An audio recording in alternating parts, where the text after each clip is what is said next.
أعوذ بالله من الشيطان الرجيم. بسم الله الرحمن الرحيم. الله لا إله إلا هو الحي القيوم. السلام عليكم ورحمة الله وبركاته. بسم الله الرحمن الرحيم. الحمد لله رب العالمين والعاقبة للمتقين ولا عدوان إلا على الظالمين، وأشهد أن لا إله إلا الله ولي الصالحين، وأشهد أن سيدنا محمدا خاتم الأنبياء وإمام المرسلين وعلى آله وصحابته أجمعين. رب اشرح لي صدري ويسر لي أمري واحلل عقدة من lisani yafqahu qawli. Kwanza kabisa tunamshukuru Allah subhanahu wa ta'ala na kumsalia kipenzi chake Mtume Muhammad sallallahu alaihi wasallam. Mandugu zangu Waislamu, tunaendelea na ile visa vyetu vya mtume. Tunaendelea na ile kisa Mtume Ibrahim alayhi salam. Mtume Ibrahim alayhi salam alipojenga ile Kaaba ya Allah subhanahu wa ta'ala, nyumba ya Mwenyezi Mungu subhanahu wa ta'ala, akamuuliza Mwenyezi Mungu subhanahu wa ta'ala, ya Allah, nioneshe venye mimi nitaswali, wa arina manasikana wa tub alaina innaka anta tawwabur rahim. Ya Allah, utuonyeshe njia za kuswali. Uwezi enda kusimama katika jua uanze kuwave kwa jua hivi mchana mzima useme ya kwamba nilikuwa namuomba Mwenyezi Mungu. Uwezi enda kukaa tu mahali hausemi anything unasema nimeenda kumuomba Mwenyezi Mungu subhanahu wa ta'ala. Kuna venye Mwenyezi Mungu subhanahu wa ta'ala anafaa kuombwa. Ndio unaambiwa ufuate sunna ya Mtume Muhammad sallallahu alaihi wasallam, umfuate venye yeye alikuwa na swali, ndio unafaa kuswali, si venye wewe unataka. Ndio Mtume Ibrahim alayhi salam anasema, ya Allah, nioneshe venye nafaa kuswali, ya Allah, venye nafaa kukuomba, ya Allah, nioneshe. Mwenyezi Mungu akamwambia nini? Wahidna ila Ibrahim wa Ismaila an tahira baiti lit-taifina wal-akifina wa ruk'i sujud. Mwenyezi Mungu akawachukulia promise nani? Ibrahim na Ismail. Hao wili ndio walijenga Kaaba. Akawaambia nini? Mtakaseni kwangu, nyumba yangu hii mtakase na nini? Kwa kufanya tawaf, kwa kuzunguka ile nyumba ya Mwenyezi Mungu subhanahu wa ta'ala. Leo ukienda umra ama ukienda haji, unaenda unazunguka mara 7 katika nyumba ya Mwenyezi Mungu subhanahu wa ta'ala. Allah subhanahu wa ta'ala ndiye aliwafunza venye ya kufanya Ibrahim na Ismail. Wal-akifina, na kufanya itikaf, na kukaa ndani ya nyumba ya Mwenyezi Mungu subhanahu wa ta'ala, na kumuomba, na kufanya dhikri yake, na kusoma Qur'an, na kutulia ndani ya nyumba ya Mwenyezi Mungu subhanahu wa ta'ala. Mwenyezi Mungu atufanye wale ambao wanatulia ndani ya nyumba ya Mwenyezi Mungu subhanahu wa ta'ala. Ya tatu akasema warukai sujud, na kumrukuia Mwenyezi Mungu subhanahu wa ta'ala, kwa kuminamia Allah subhanahu wa ta'ala na kufanya sujudu. Ni nini hiyo? Aliwafunza venye ya kusali, venye ya kumwomba na Mwenyezi Mungu subhanahu wa ta'ala, na kusujudu na kuswali. Kusali hii sala ambaye sisi sasa tunasali. Mtume Ibrahim alayhi salam akafanya hivyo hivyo. Mwenyezi Mungu akamwambia, ewe Ibrahim, sasa unafaa kuita watu. Waadhin fi nnasi bilhajj. Ewe Ibrahim, ita watu wakuja kuhiji, watu wakuja kufanya haji, waite. Ibrahim alayhi salam akasema, ya Allah, to start with, mimi hata sina microphone, sina kitu chochote ya kuita watu. Je, watu watanisikiaje? Tunaona Maka ni mji mdogo, kuna watu wadogo tu wanaishi ndani ya Maka. Je, Allah, unataka watu watanisikiaje? Akamwambia, panda juu ya mlima Abu Qubais. Katika hiyo mlima iko ndani ya Maka karibu na Kaaba. Hiyo mlima ndio dufina Adam fi jabal Abi Qubais. Adam alayhi salam alizikwa katika hiyo mlima, na ni ile mlima ambao Mtume Muhammad sallallahu alaihi wasallam alipanda juu yake, akaongea na Quraysh na maneno ambayo ni ngumu kabisa. Akaambia nini? Satamutuna kama tanamun, mutakufa venye sahi mnalala katika usingizi wenu. Mkienda kulala usiku venye unalala, hivyo hivyo ndio mtakufa. Wala tub'athunna kama tastayqidun, na mutafufuliwa venye mnaamuka asubuhi juu ya vitanda vyenu. Hivi ndivyo Mwenyezi Mungu atawafanya.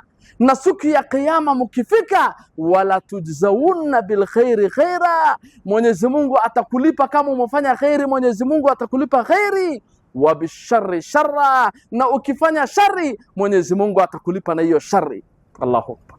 Fa wallahi, Mtume Muhammad sallallahu alaihi wasallam anaapa, anasema fa wallahi innahu la jannatun abadan au la naru abadan.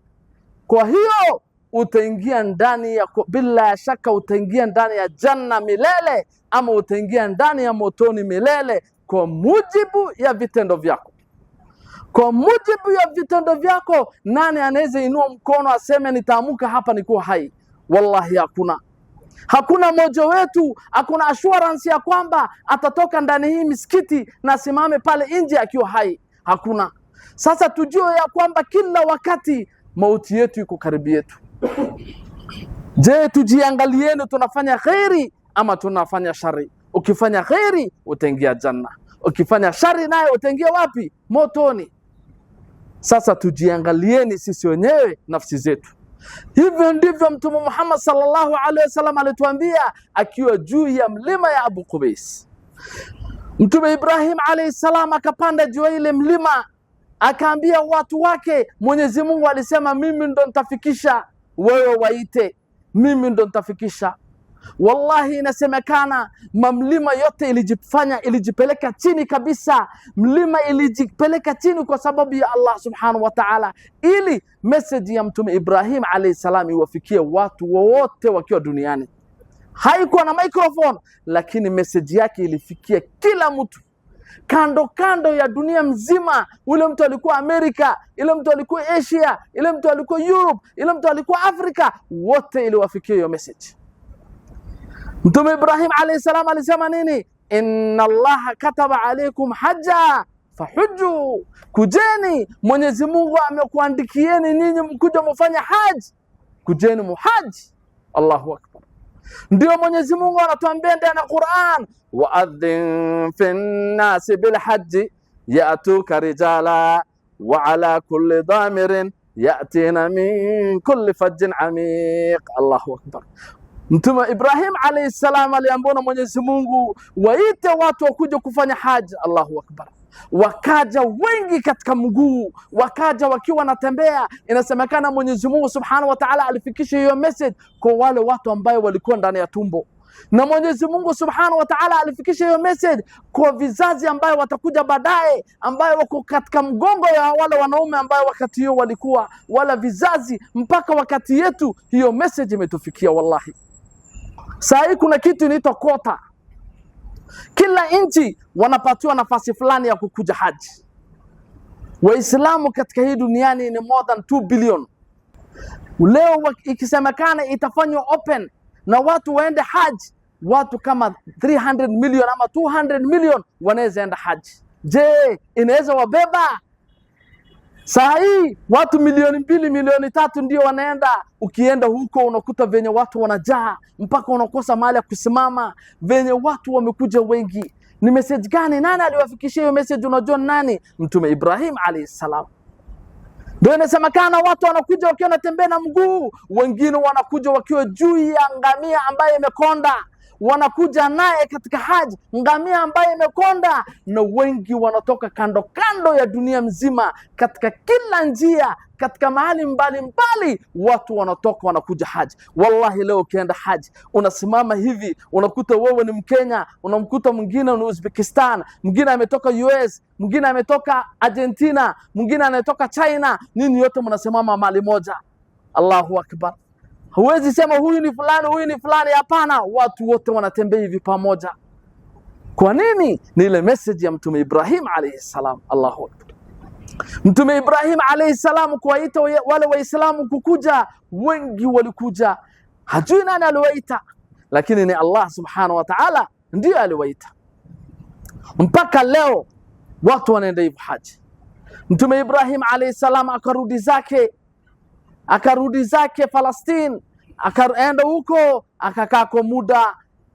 Hajar akakufa, Ismail alayhi salam akaoa, akapata bibi. Mtume Ibrahim one of the days akarudi tena. Akakuja nyumba ila Ismail alayhi salam. Sasa hiyo watu wa Makkah hata wamjui vizuri, amekuja amegonga gonga ile nyumba Mtume Ismail alayhi salam. Nani alimfungulia? Bibi yake akamfungulia ile mlango, akamwambia asalamu alaykum, akamjibu alaykum salam. Mumeo wako wapi? Ismail alayhi salam ameenda wapi? Akamwambia Ismail alayhi salam ameenda kututafutia chakula, ametoka huko nje, ameenda kututafutia chakula.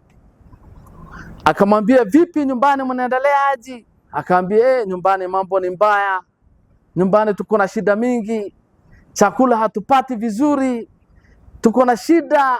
Akaanza kusema one by one shida yake. Subhanallah, Mtume Ibrahim alayhi salam anamsikiza. Baada ya kumaliza, Mtume Ibrahim alayhi salam akamwambia sasa mimi naenda muage Ismail alayhi salam, mpatie salamu zangu, mfikishie salamu zangu Mtume Ismail alayhi salam, na mwambie Ismail kizingitio ya hii mlango mwambie abadilishe. Akamwambia sawa, nitamwambia. Ibrahim alayhi salam akaenda zake. Ismail akakuja katika ile nyumbani, akafili ya kwamba kulikuwa na mtu ambaye inamguza kabisa, anashinda kujua nani amekuja leo kwangu, katika ile imani ambaye alikuwa naye. Kuingia katika ile nyumba, kabla hata bibi kumwambia kitu chochote, akamuuliza ewe bibi yangu, nani leo alikukujia? Akamwambia leo kuna mzee fulani alikuja. Haya, anakaa aje? Akaanza kumdescribe venye alikuwa anakaa. Ndio Mtume Muhammad sallallahu alaihi wasallam anatuambia wakati ile alienda Isra wal Mi'raj, akakutana na watume wote. Mtume Muhammad alikuwa na describe, alikuwa anasema venye wale watume wengine wote walikuwa nakaa. Wakati ile ilifika wakati Ibrahim alayhi salam, aliuliza Muhammad sallallahu alaihi wasallam, Ibrahim anakaa vipi? Abu tupatie description yake, anakaaje Ibrahim alayhi salam? Mtume Muhammad sallallahu alaihi wasallam akasema, mkiniona mimi mumuona Mtume Ibrahim alayhi salam, anafanana na mimi kabisa. Allahu akbar, alikuwa anafanana na Mtume Muhammad sallallahu alaihi wasallam. Akaanza kumdescribe, akaanza kusema mzee kama huyo ndo alinikujia, akaniuliza mambo ya nyumbani. Mimi nikamwambia mambo yetu ni mbaya, mambo yetu iko katika hali ya maji, hatuna kitu ya kukula vizuri, tuko na shida. Akaambia okay, amekuachia wasia yoyote? Akasema ndio, aliniambia Ismail akikuja muage salamu na muambie abadilisha kizingitio cha hii mlango. Allahu akbar. Akamwambia ujue ile mtu amefungua hiyo mlango na kizingitio ya hiyo mlango ni nani? The threshold of that door ni wewe, rudi kwenu. Allahu akbar. Ismail akamdivorce, akamwambia enda kwenu na urudi kwa familia yako. Baba yangu ananiambia huwezi kuwa bibi mzuri kwangu. Allahu akbar. Bibi gani huyo? Anaanza kusema shida zake kwa mtu hata hamjui, alikutana naye tu, anaanza kusema mume wangu ni hivi, mimi niko na shida. Huyo hawezi kuwa bibi. Sasa watu wake wale alikuwa anaishi na hao walikuwa ile kabila ya Jurhum, wale Warabu ambaye tulisema walikuwa wametoka Yemen, ambao waliwakuta katika ile Ismail na Hajar wakiwa katika ile Zamzam. Tuliongea juzi mambo yao katika ile kabila ya Jurhum. Wale Warabu ndio kwao walikuwa wanampenda Ismail sana. Baada ya kumwachilia ile msichana, wakamwambia tutakupatia tena msichana mwingine, sisi wenyewe ndio tutakupatia mwingine, kama huyu amekuwa mbaya kwako tutakupatia mwingine mzuri. Wakampatia bibi mwingine. Ismail alayhi salam akakaa naye. Ibrahim akakaa muda tena, akarudi katika ile nyumba. Kwa bahati mbaya ama bahati mzuri, hakumkuta Ismail alayhi salam. Akagonga gonga ile mlango tena, bibi yake akamfungulia, akamwambia habari yako, asalamu alaykum. Akamwambia alaykum salam. Ako wapi Ismail? Ameenda kututafutia chakula, ametoka kidogo nje. Akamwambia niambie habari ya hali ya nyumba yako inaendelea aje? Akasema alhamdulillah, namshukuru Mwenyezi Mungu subhanahu wa ta'ala, namshukuru Allah subhanahu wa ta'ala sana. Allahu akbar. Kwa sababu nani alikuwa na hiyo sifa? Shakiran li an'umihi. Allahu akbar. Ibrahim alayhi salam alikuwa ni mtu wa kumshukuru Mwenyezi Mungu sana. Mwenyezi Mungu akamteua Mtume Ibrahim alayhi salam, akamuongoa katika ile njia ambaye imenyoka. Sasa huyu msichana anasema alhamdulillah, alshukrullah, tuko hali yetu iko sambamba kabisa, hatuna shida. Ibrahim alayhi salam akisema mnakula nini? Akaambia sisi tuko na nyama na maji alhamdulillah.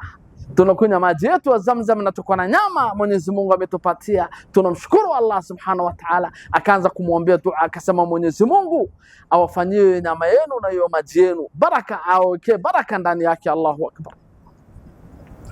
Mtume Ibrahim alayhi salam ndo naambiwa nyama na maji, ile mtu peke yake akonda na Maka anaweza ishi na maji na nyama kwa sababu dua Mtume Ibrahim alayhi salam. Lakini ukiwa hapa, ukiwa nje ya Maka, huwezi ishi na maji na nyama, hauwezi, utateseka.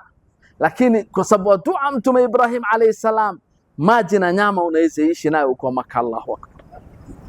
Baada hiyo akamwambia, ambia mumewe akikuja adhibiti hii kizingitio ya hii mlango, aweke madhubuti kabisa, asimamishe vizuri. Mwanamke anashangaa, anasema hii mlango kwani imefanya nini? Naona mlango iko mzuri, haina shida yoyote, ni nini dhibitio hapa? Allahu Akbar.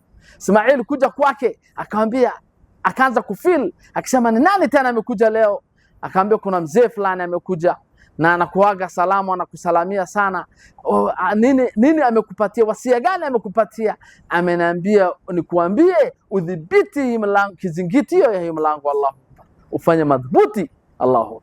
Huyo alikuwa ni baba yangu na ananiambia nikuweke wewe kama bibi yangu. Alhamdulillah, wewe ni mke mzuri na nikae naye vizuri. Allahu Akbar. Ibrahim alayhi salam, inna Ibrahima kana umma. Ibrahim alikuwa ni umma. He was a leader. He was a leader. Ibrahim peke yake alikuwa ni nation. Hakuna mtu mwingine. Ibrahim alikuwa kama nation kabisa peke yake. Allahu Akbar. Ndio Mtume Muhammad sallallahu alaihi wasallam anaambia nini? Thumma auhina ilayk an ittabi millata Ibrahim hanifan wama kana min almushrikin. Mtume Muhammad sallallahu alaihi wasallam amefunuliwa ya kwamba afuate mila ya Mtume Ibrahim alayhi salam, ambaye ni uongofu, tena hakuwa mshirikina. Ibrahim alayhi salam, Mtume Muhammad sallallahu alaihi wasallam anaambia hivyo. Ibrahim alayhi salam alikuwa ni nani? Waman ahsanu dinan mimman aslama wajhahu lillahi wa huwa muhsinun. Allahu Akbar. Ni nani bora katika dini kuliko yule ambaye amejisilimu kwa nyuso ya Mwenyezi Mungu Subhanahu wa Ta'ala. Allah, na akiwa mwema kabisa, wattabaa millata Ibrahim hanifa, na akafuata mila ya Mtume Ibrahim alayhi salam ambaye ni ile uongofu kabisa. Allahu Akbar. Ndio Mwenyezi Mungu Subhanahu wa Ta'ala anatuambia, waman yarqabu an millati Ibrahima illa man safiha nafsah. Ni nani atajitenga na mila Mtume Ibrahim alayhi salam isipokuwa yule ambaye alitia nafsi yake upumbavu na ujinga. Yule nafsi yake iko na upumbavu na ujinga peke yake ndio anaweza jitenga na mila ya Mtume Ibrahim alayhi salam. Mtume Ibrahim alayhi salam hata kabla hajapata watoto alikuwa anapenda kuombea watoto wake. Allahu Akbar. Sisi kazi yetu ni kusema ya Allah, mimi ya Allah nipatie kitu, ya Allah nifanye tajiri, ya Allah nipeleke janna, ya Allah tufanye hivi, ni mimi. Huwezi kuwa ya kuombea ya Allah kizazi yangu ya sahi mpaka ile kizazi ambayo watakutana na wakati ya Mtume Isa alayhi salam atarudi. Ya Allah wafanye wale ambao watamfuata Mtume Isa alayhi salam. Tunaweza sema hivyo? Hatuwezi sema. Sasa Mtume Muhammad sallallahu alaihi wasallam anaambia nini?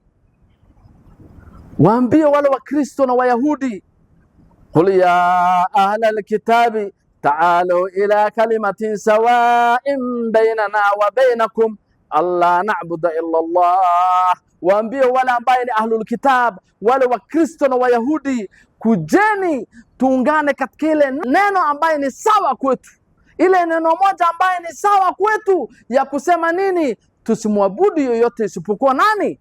Mwenyezi Mungu Subhanahu wa Ta'ala. Allahu Akbar. Wala nushrika bihi shay'a, wala tusimshirikishe na chochote na Mwenyezi Mungu Subhanahu wa Ta'ala. Wala yattakhidha ba'duna ba'dan arbaban min dunillah. Allahu Akbar. Wala tusifanye sisi kwa sisi waungu katikati yetu badala ya Mwenyezi Mungu Subhanahu wa Ta'ala. Tusiwafanye watu ambaye ni waungu venye sai wa Kristo wamemchukua Mungu kama Yesu. wanasema Yesu ndiyo Mungu. Tusiwafanye wale sisi kwa sisi, ndani yetu sisi binadamu, tusiwatengeneze waungu katikati yetu. Kujeni tumwabudu Mwenyezi Mungu ambaye aliumba mbingu na ardhi. Allahu Akbar. Waislamu, wallahi hatuna shaka yoyote, kwa sababu tunaabudu Mwenyezi Mungu aliyeumba mbingu na ardhi na alituumba sisi. Huyo ndio tunamwabudu kama Mungu. Alhamdulillah.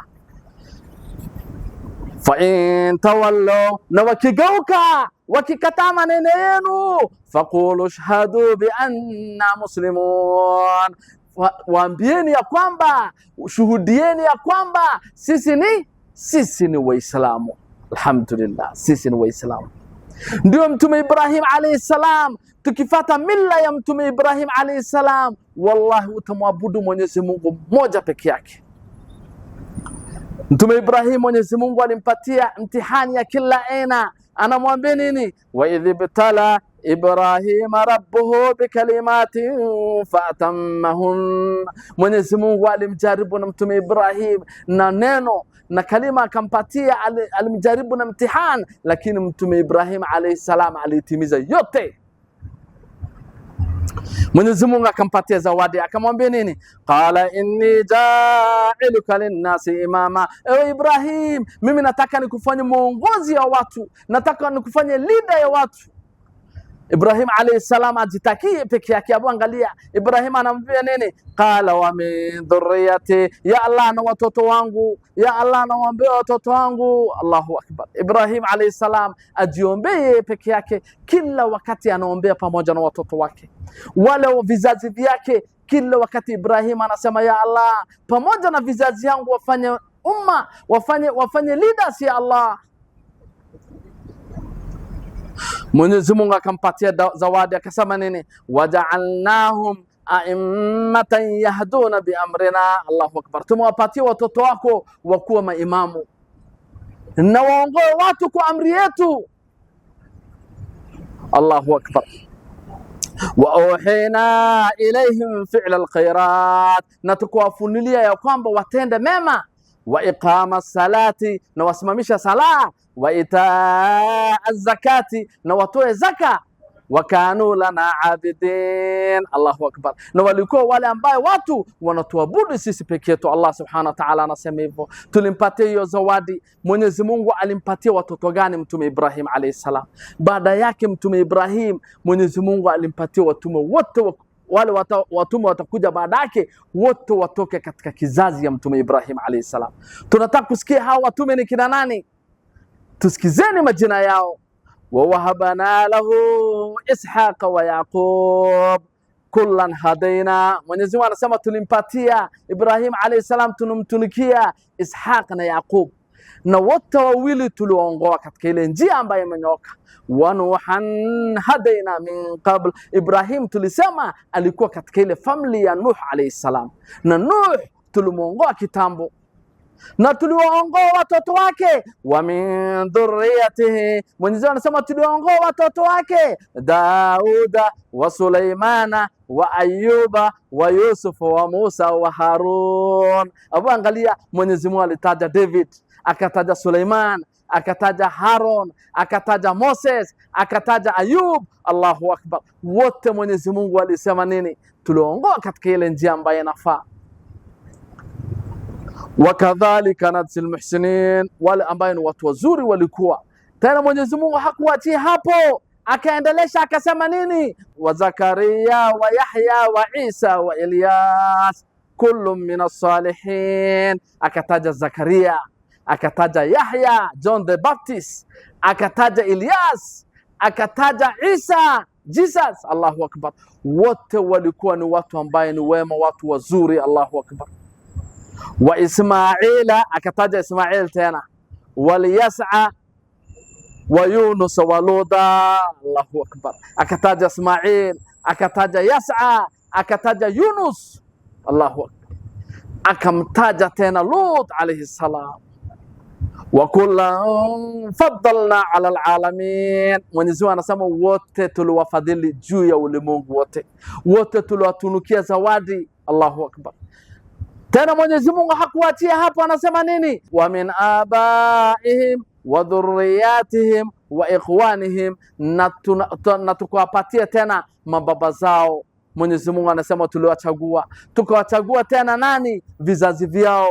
Tukawachagua nani tena? Mandugu zao, ambaye Mwenyezi Mungu hakuwataja. Ibrahim alimpatia zawadi yote, lakini Mwenyezi Mungu anasema walau ashraku lahabida anhum ma kanu ya'malun, lau wangekuwa wamemshirikisha Mwenyezi Mungu Subhanahu wa Ta'ala, hiyo mambo mazuri yote walikuwa wanatenda yangewaharibikia wote kama wangelimshirikisha.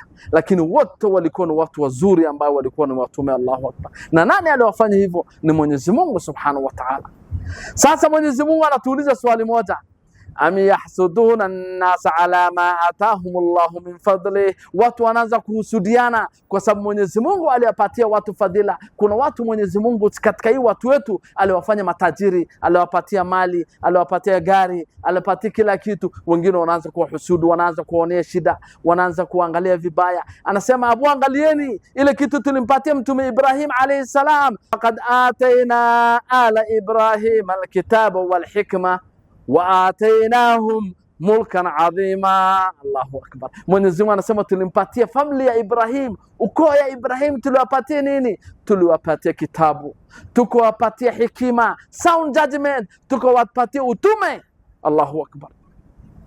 Tena tukawapatia nini? Tukawapatia ufalme ambaye ni kubwa kabisa, utawala ambaye ni kubwa kabisa. Kina nani? Kama David, amwangalie Mtume Daud alayhi salam alikuwa ni mfalme, tena alikuwa ni mtume wa Mwenyezi Mungu Subhanahu wa Ta'ala. Muangalie Mtume Suleiman alayhi salam alikuwa ni mfalme, tena alikuwa ni mtume, tena alirule east and west, na yeye alikuwa ni ukoo ya Mtume Ibrahim alayhi salam. Allahu Akbar.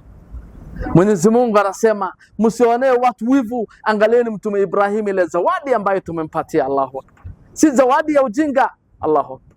Sasa watoto Ibrahim alayhi salam, Ismail alayhi salam, Mwenyezi Mungu alimpatia nini? Wadhkuru fil kitabi Ismail innahu kana sadiqal wa'di wa kana rasulan nabiyya. Mwenyezi Mungu anasema mtaje katika kitabu Ismail alayhi salam. Anaambia Mtume Muhammad sallallahu alayhi wasallam mtaje Mtume Ismail. Alikuwa nani? Alikuwa innahu kana sadiqal wa'd. Mtume Ismail alayhi salam alikuwa ni ambaye ni mtu ambaye ni mkweli kwa ahadi yake, alikuwa anajua kuweka ahadi kabisa. Inasemekana kuna siku ambaye kuna mtu alimwambia kuja niongoje mahali fulani, lakini ile mtu alisahau. Mtume Ismail alienda akasimama baada asr mpaka karibu na Makka kumwongoja nani? Ile mtu. Alikuwa ni mkweli kwa ahadi Mtume Ismail alayhi salam. Wa kana rasulan nabiyya, na alikuwa ni mtume na alikuwa ni nabii. Allahu Akbar. Wa kana ya'muru ahlahu bis-salati waz-zakati wa kana 'inda rabbih mardiya. Mwenyezi Mungu anasema alikuwa anawaita katika sala familia yake, watu yake, alikuwa anaamrisha waswali, alikuwa anaamrisha watu wake waswali na watoe zaka. Allahu Akbar. Na mbele ya Mwenyezi Mungu Subhanahu wa Ta'ala alikuwa na radhi. Mwenyezi Mungu alikuwa na radhi na Mtume Ismail alayhi salam. Allahu Akbar. Na Mtume Ishaq alayhi salam, Mwenyezi Mungu anasema nini? Wadhkur ibadana Ibrahima wa Ishaqa wa Yaquba ulul aidi wal absar. Wakumbuke waja wetu wale wazuri, Ibrahim alayhi salam, kijanaka ambaye ni Ishaq. Ishaq tena akamzaa nani? Akamzaa Jacob, Yaqub alayhi salam. Allahu Akbar. Na walikuwa nani? Walikuwa na nguvu. Mwenyezi Mungu Subhanahu wa Ta'ala anasema na walikuwa na busara. Inna aqlasanahum biqalisatin dhikra dar. Mwenyezi Mungu anasema tuliwachagua wao kuwa sifa bora katika yaumul qiyama, katika siku ya kiyama watakuwa na sifa bora mbele ya watu. Allahu Akbar. Wa innahum indana la min almustafin alakhyar. Mwenyezi Mungu anasema katika kwetu sisi, katika mbele yetu wao wako na sifa, tumewachagua, tumewateua watu ambaye ni bora kabisa, ni watu ambaye ni wema kabisa. Allahu Akbar. Allahu Akbar. Sasa Mtume Ibrahim alayhi salam akaishi katika Palestina. Mwisho wake inasemekana alikuwa katika town ambaye inaitwa Hebron al-Khalil. wakati ile alikuwa anakufa. Wanazuoni wanasema Ibrahim alayhi salam alikuwa na miaka 175 years old. Allahu akbar. Mtume Ibrahim alayhi salam saa ile alikuwa anaenda kukufa, aliwasia watoto wake, na pamoja nao alikuwa kijana yake ambaye ni Yaqub alayhi salam, Jacob. Ibrahim alayhi salam aliwaambia ni wasia gani aliwapatia? Ndio leo tunataka tumalizie darsi yetu. Mtume Ibrahim aliwapatia wasia gani watoto wake? ووصى بها إبراهيم بنيه ويعقوب. Allahu akbar. Ibrahim aliwasia watoto wake, pamoja nao alikuwa ni Yaqub alayhi salam. Allahu akbar. Akaambia nini? Ya baniya inna Allah astafa lakumuddin, watoto wangu Mwenyezi Mungu aliwachagua katika hii dini. Fala tamutunna illa wa antum muslimun, na musife watoto wangu illa nyinyi ni nani? Illa nyinyi ni Waislamu, illa nyinyi ni wanyenyekevu. Sasa hata mimi nawaambia fala tamutunna illa wa antum muslimun, tusife sisi ila sisi ni nani? Sisi ni Waislamu. Mwenyezi Mungu atuue katika dini. Tunasema wa sallallahu wa sallam wa barik ala sayyidina Muhammad. Subhanallahi wa bihamdi, subhanaka Allahumma rabbana wa bihamdik, nashhadu an la ilaha illa anta, nastaghfiruka wa natubu ilayk. A'udhu billahi minash shaitanir rajim. Bismillahir rahmanir rahim. Allahu la ilaha illa huwal hayyul qayyum.